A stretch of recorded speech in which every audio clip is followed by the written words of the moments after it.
Hey guys, welcome to Picture Book Drama, where it is everything in entertainment. I am your host, Sean, your video and comic guru, coming at you with a video I didn't think I would be making, and that is the lost Digi-Books. If you followed my Steelbook collection, which has been great, so much feedback, got great new subscribers because of it, met some really great people because of it, I decided I was going to do a Digi-Book video.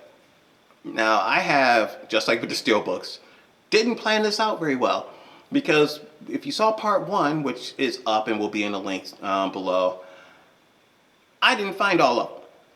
I since then reorganized this. I looked at some things that I don't really need anymore, like toy wise, and kind of consolidated a lot of stuff, and I found more Digi-Books. I think I found like probably about 25 plus. So I think I had like, no, I don't even think it's 25, probably about 20. But the last video, I think I had maybe 38. So I don't know. I think I have maybe about 48 that will be total from part one of the Digi-Book collection to this one, which is the lost Digi-Book collection. Does that make sense? I made myself confused.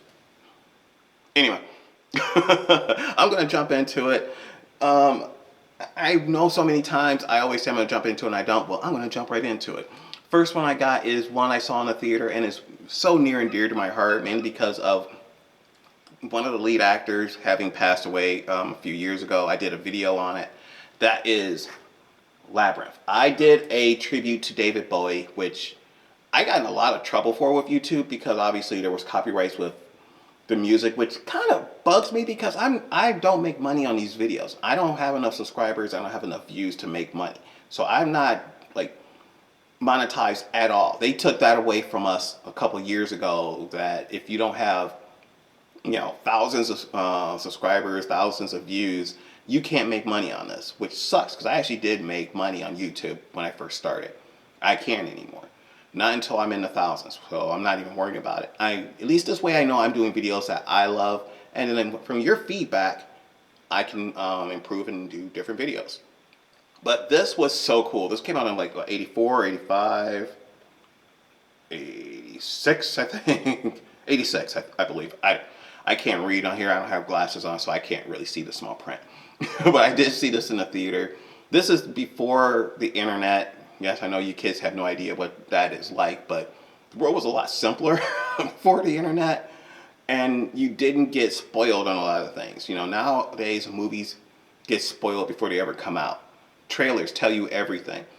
Back then, trailers did not tell you a damn thing. They just kind of gave you quick glimpses of it. Maybe you learned a synopsis, maybe you didn't. But this was so amazing. And to see David Bowie and Jennifer Connelly, and this is all from Jim Henson's mind. This is so, so great. I mean, so great. I can't even begin to speak on this, but this is the 30th anniversary edition of Labyrinth. I do have the DVD, but it's in really bad shape. Don't have another version, just those two, so that's weird for me. There is a special edition that comes out that has a Labyrinth on it. If I can, I'll put a picture of it up. It is gorgeous. I would love to buy that, but I'm kind of holding off on buying things right now. So if you've seen my video where I'm asking you guys for help in donating movies you're not using, you know why. But I love these. This gives me a chance to go through my things and show you what I have. And eventually, hopefully, I'll get all this shit out of here and put it in my home and actually be able to show you in a better way. But I kind of like coming to my vault. It gives me a reason to come here. But that's long-winded. I said I wasn't going to talk. I like talking.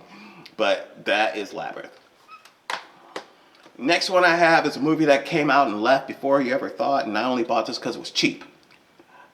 Independence Day Resurgence. I honestly can't tell you anything about it because I've only seen it once, and I think I turned it off before it was done. So I do have to give this movie another chance because I never like to turn a movie off and never go back to it. That's not fair. But wow, I will say this: they killed Will Smith off on a TV screen. I think it's like a news program or whatever. It's like someone was watching it. You don't see Will Smith at all.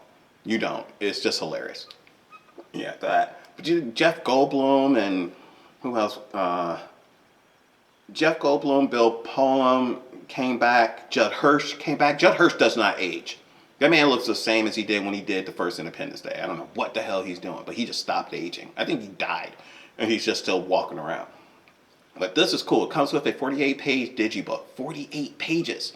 Now, I will do this. I'll pick that up later. The book looks cool.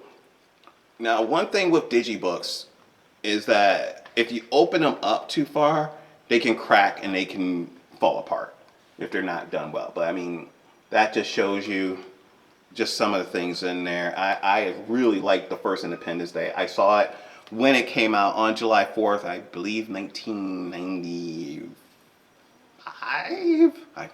I'm horrible with dates. As a video guru, you would think I would know that, but I don't. So I'm sorry. But I do have that. I thought I had the regular Independence Day in the Digi-Book, but I may not. It's hard to say sometimes what you do and don't have, because if you are like me, when I used to go to like used record stores and buy stuff like crazy, you sometimes buy 2-3 copies of something and don't know. But for me, that's a good thing because I am trying to create a media library, so having doubles of things sometimes is good. That way if something gets damaged, you got a spare.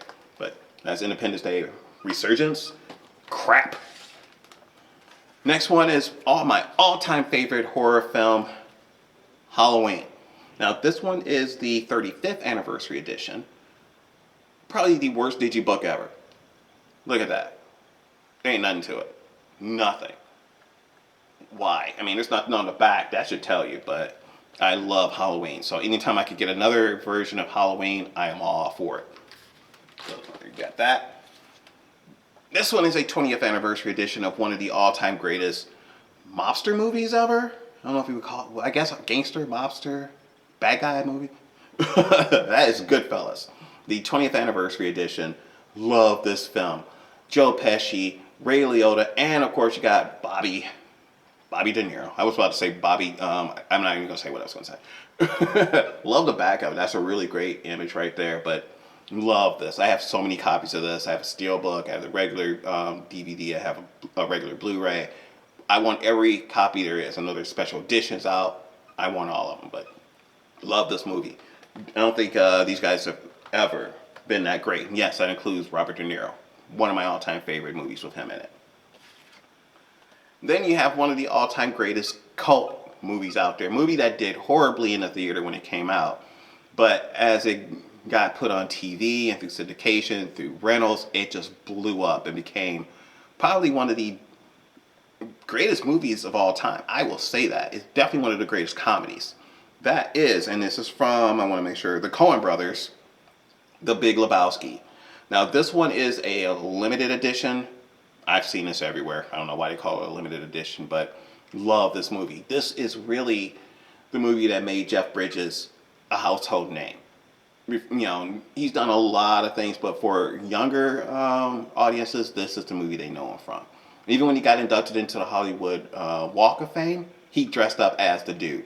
And John Goodman is the one that presented it to him. So, just amazing movie. So, love this. Love the Jesus. Now, these next two I'm going to show you are from the same franchise. It is from Hunger Games, but it's not the first Hunger Games movie. I just bought these because I saw them. They were cheap. These are both Blu-ray, DVD, digital copy versions, but they are Digi-Books. First one is Hunger Games. This one is Catching Fire. And then the next one is Mockingjay, Part 1. Really cool. They look great. I have not seen these movies at all. I have all of them in a box set. I have them digital copies. I haven't watched them yet. I don't know why. I think it's just because I got, turned off on Jennifer Lawrence after X-Men movies. But I will give these a chance. I haven't heard anything great about them. I haven't heard anything bad about them. But apparently they had a franchise enough for them to make these. So there had to be something good about them. So they got these. With Catching Fire, beautiful slip cover on there. I love it. The back of it is really what I like. I would actually like this to be the cover. This just looks cool. And all the Digi-Books have a different image on the back. So I really like that. Put that back in there because I am anal about that. I like my stuff being kept as new as possible for as long as possible. So that's Catching Fire. Then you got Mockingjay Part 1. Slip that off. And there's the back of that. Again, should be the cover. That is gorgeous. I do want to get the other ones just because I like that. I like the way these look. I like the clear slip covers. They kind of remind me of Mondo Steelbook slip covers. So, really cool.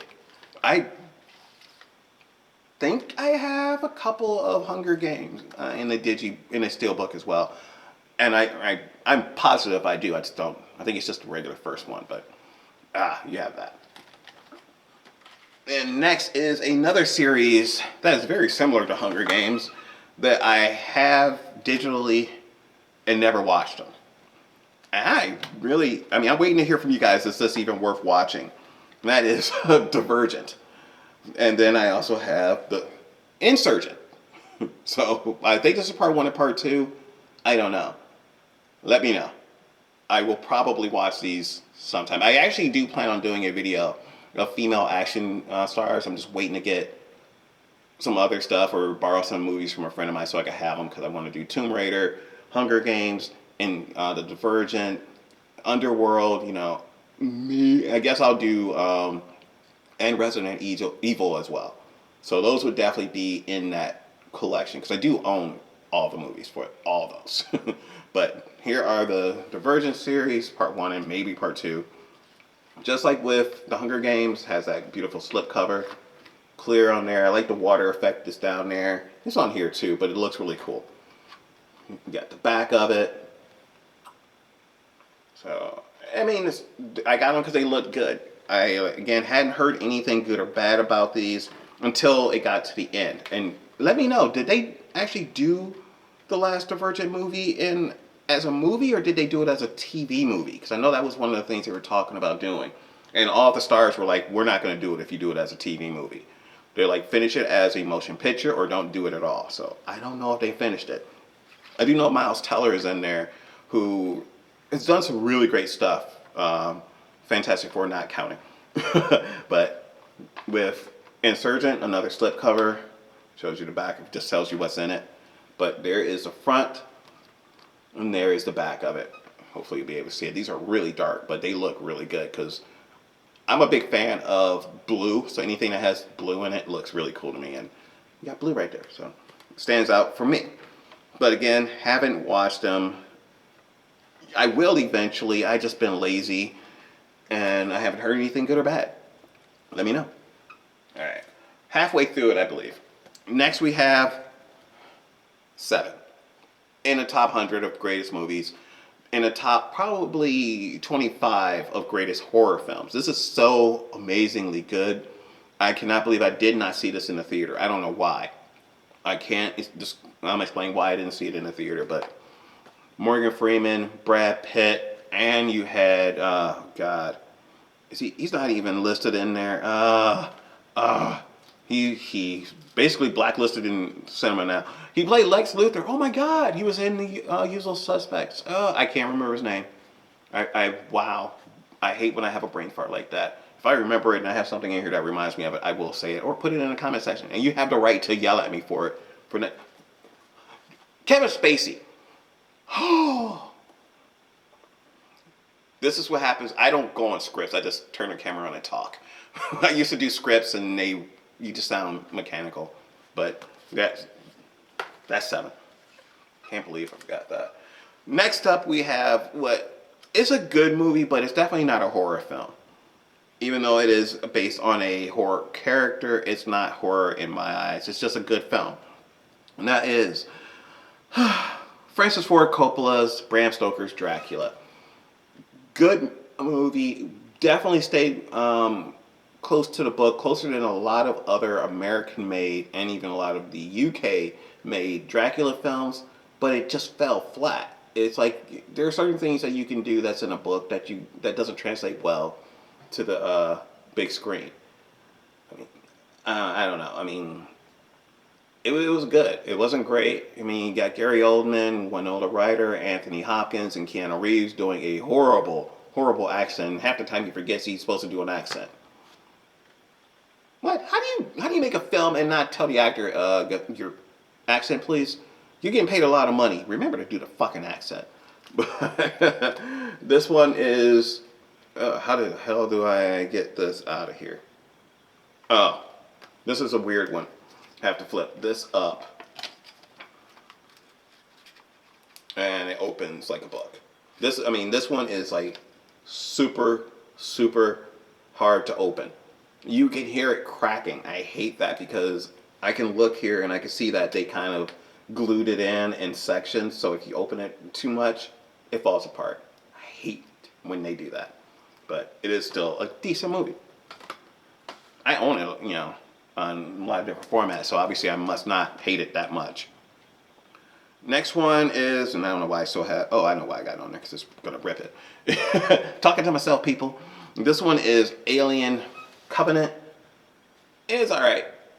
Alien and Aliens, I'm done after that. I do own all the series in several formats, but it was okay. It wasn't great. It didn't wow me like Alien or Aliens did. Didn't piss me off like Alien 3 and Aliens Resurrection. Those two just irritated me. They were just terrible. Good premise on them both, but they were executed just poorly as hell. Sigourney Weaver did it for the paycheck. Sorry, I said it. But has a really cool Digi-Book. This really looks like a book. Front and the back. Gorgeous. It's basically, the book is called The Creatures of Alien Covenant. I really, really, really, really, really like this. Whoops.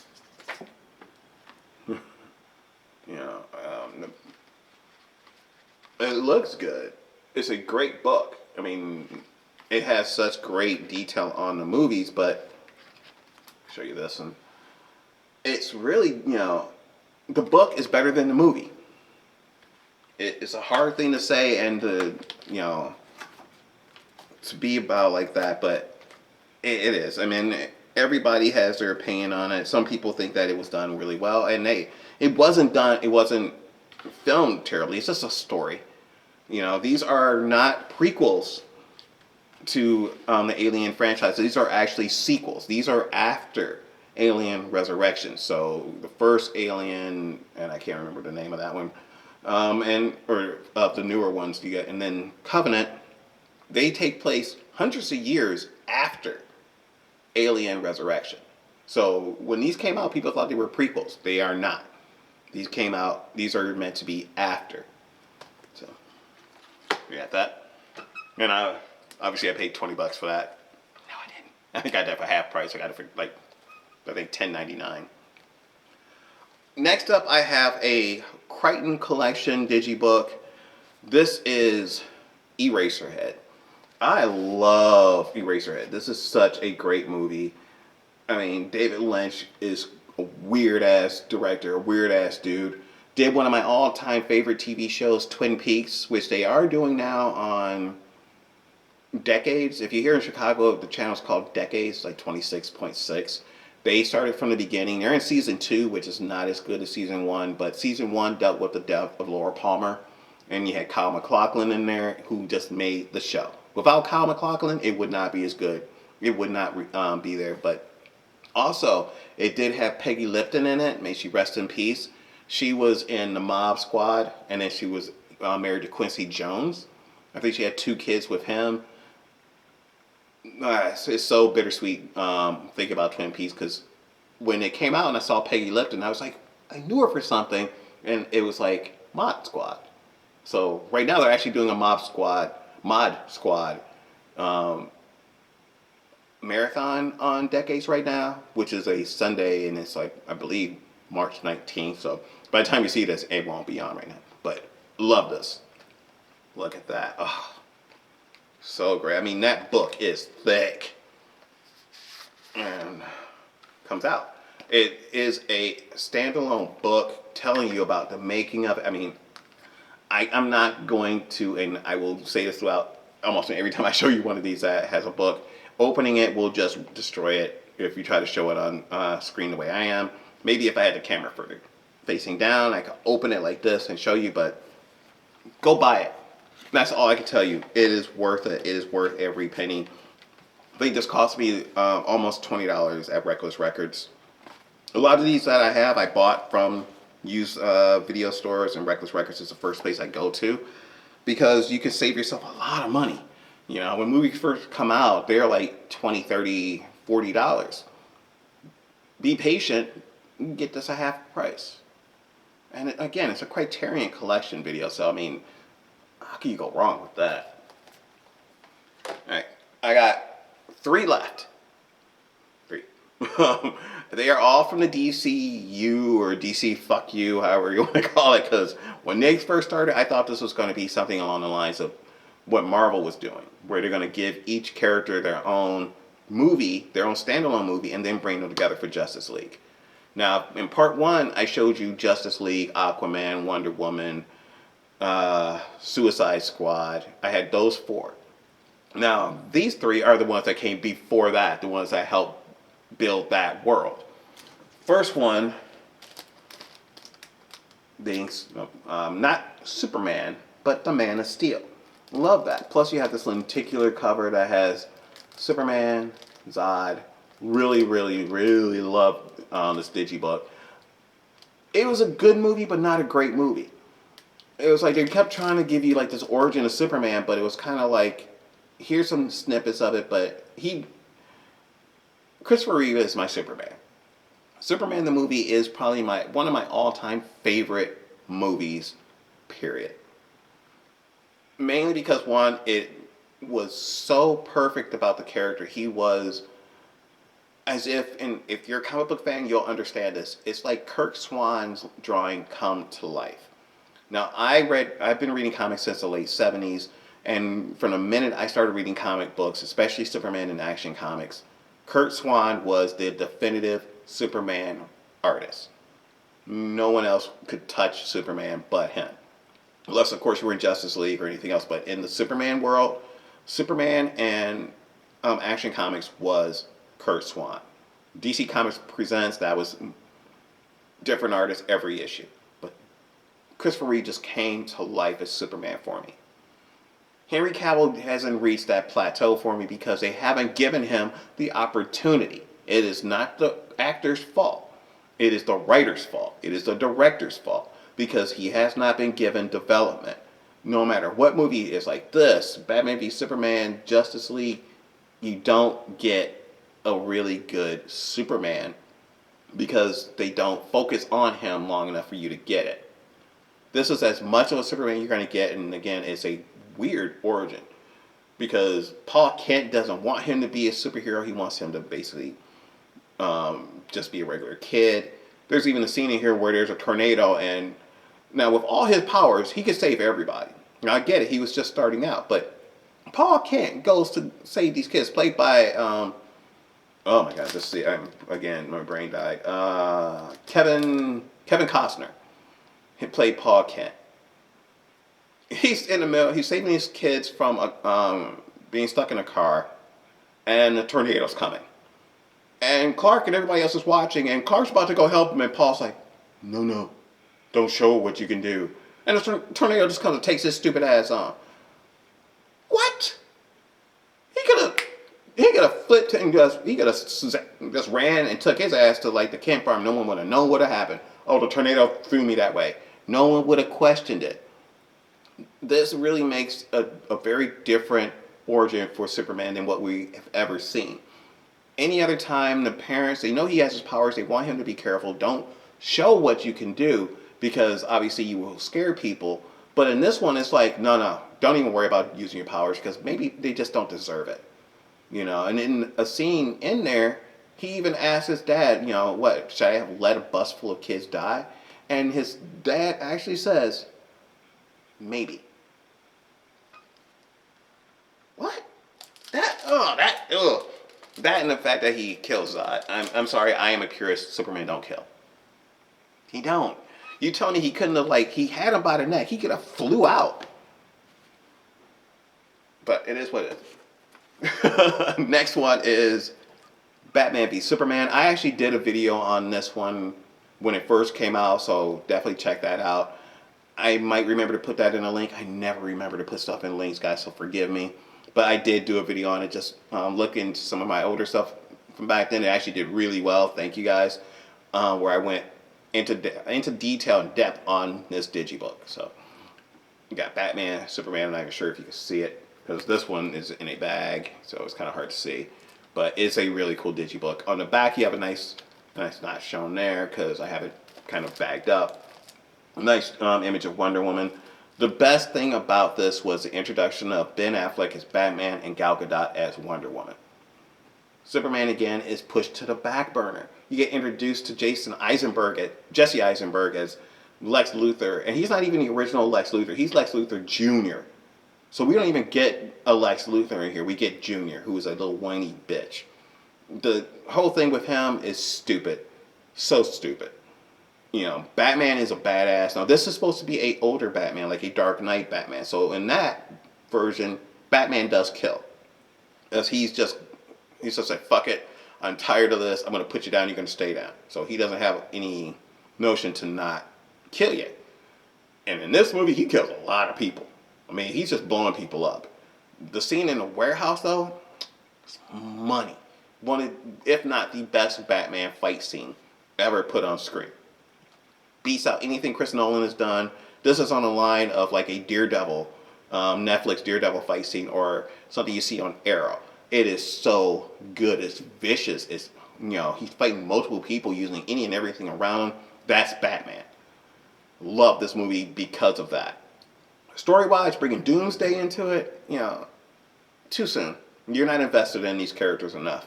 You don't earn it. This movie did not earn it. They needed to do more. This could have just been Batman and Superman having a battle of ethics. Maybe do that little fight scene because you got to have those two fight nowadays, and every year you have Batman fighting Superman, but this was a 50-50 for me. The theatrical cut, which I did see, that needed a lot of help, but the ultimate cut gives you more insight into it, but it also creates more questions. In the beginning of this, are you telling me that Jimmy Olsen gets killed? You killed Jimmy Olsen? And Superman has no idea, but then you have... It's too much. I'm sorry.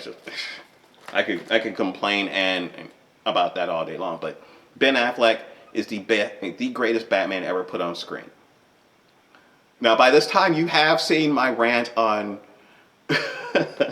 on Robert Pattinson being announced as Batman. Now, I'm not sure if this is official yet. It was kind of like, well, it could be him, it could be Nicholas Hoult. Either one of those two I don't want as Batman. But I did my video on it. I ranted on it. I did get some nice little memes from people. Oh, don't give him a chance. Fuck that. He's a terrible choice for Batman.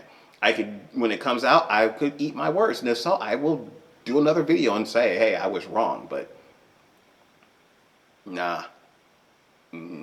Just, no. Why not make him Terry McGinnis? Have him be Batman Beyond. Get someone else to be Batman. I could live with that.